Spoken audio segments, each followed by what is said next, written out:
For thousands of years, there are places on Earth that seem too large, too ancient, and too powerful to ever disappear.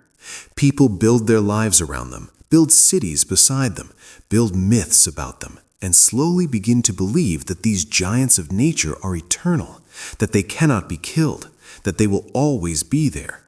And then, one day, without an explosion, without a war, without a single dramatic moment, they begin to die.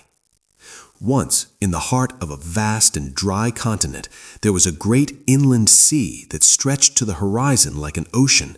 Its shores were lined with fishing towns, its waters filled with life, and its winds carried the smell of salt and wet nets across thousands of kilometers. Children grew up believing it had always been there. Old men died believing it always would be. Ships crossed it, storms rose on it, entire industries depended on it. Millions of people, without ever realizing it, had tied their future to the continued existence of this one massive body of water.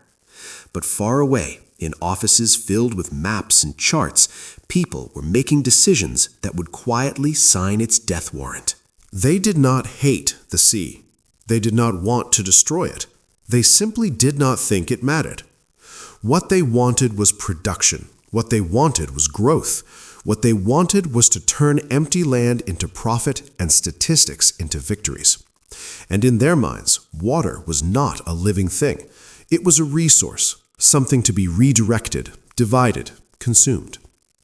The great rivers that fed the sea had always come from distant mountains, from snow that melted in spring, and glaciers that had been there since before human memory. Every year, those rivers brought life from far away and poured it into the basin, keeping the sea alive like a beating heart.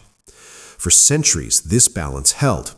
Then came the age of planners.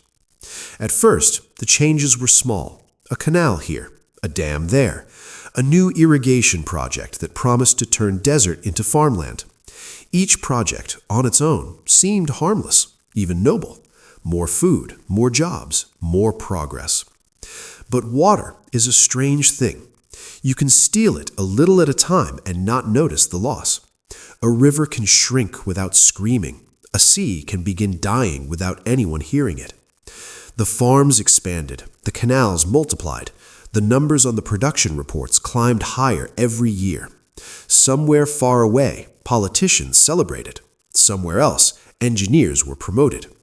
And the sea began to retreat. At first, no one panicked. Seas rise and fall, lakes shrink and grow. It is natural, people said.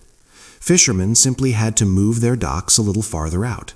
Ships had to travel a bit longer to reach open water.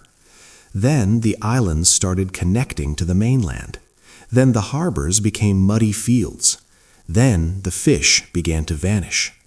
Entire species that had lived there for thousands of years disappeared in silence. Nets came back empty.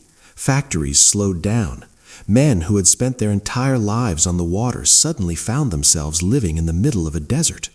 Still, the projects continued, because by then, too much depended on them.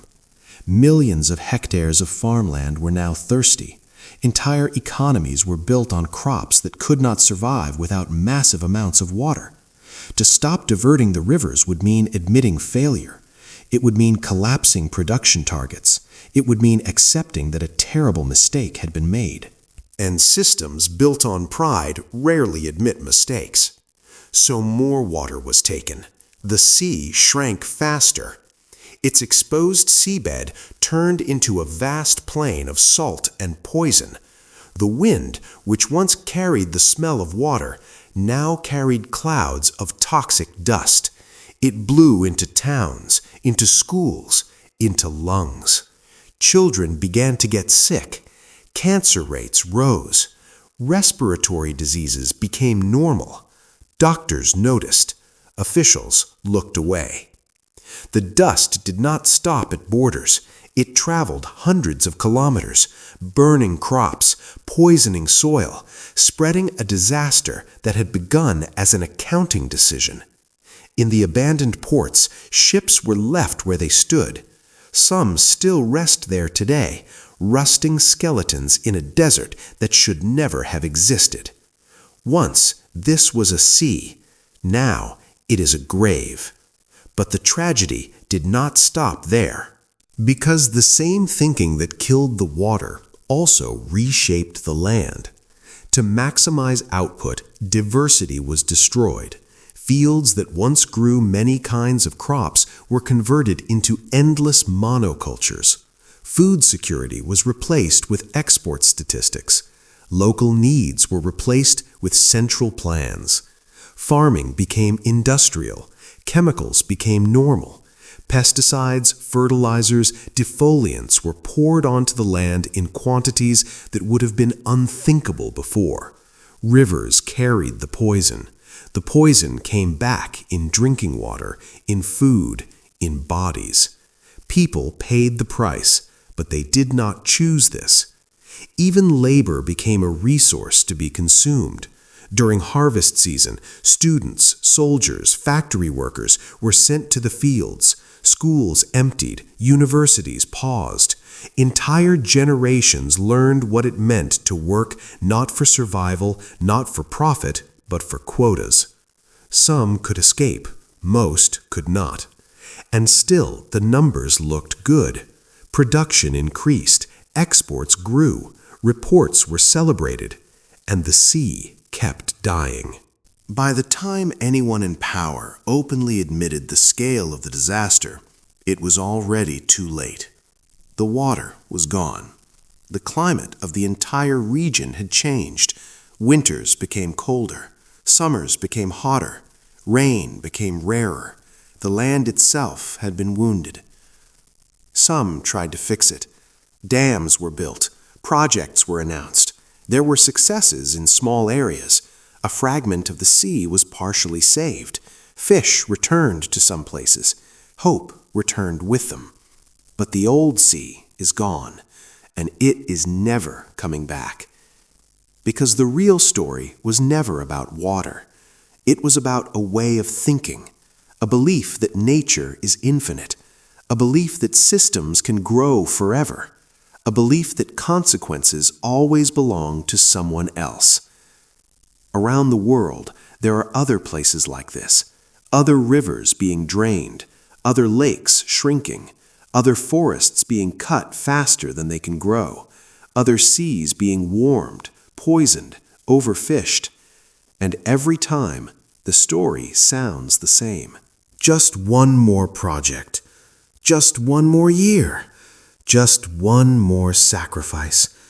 Until suddenly, there is nothing left to sacrifice. The most terrifying part is not that this happened once.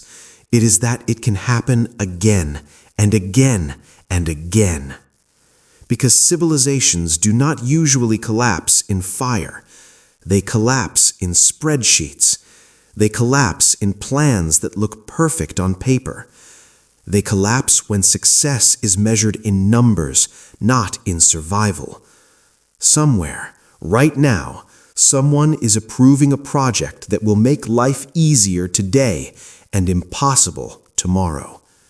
Somewhere, right now, a river is being told to give more than it can afford. Somewhere, right now, a sea is beginning to shrink, and the people who live beside it do not know yet that they are watching the beginning of the end.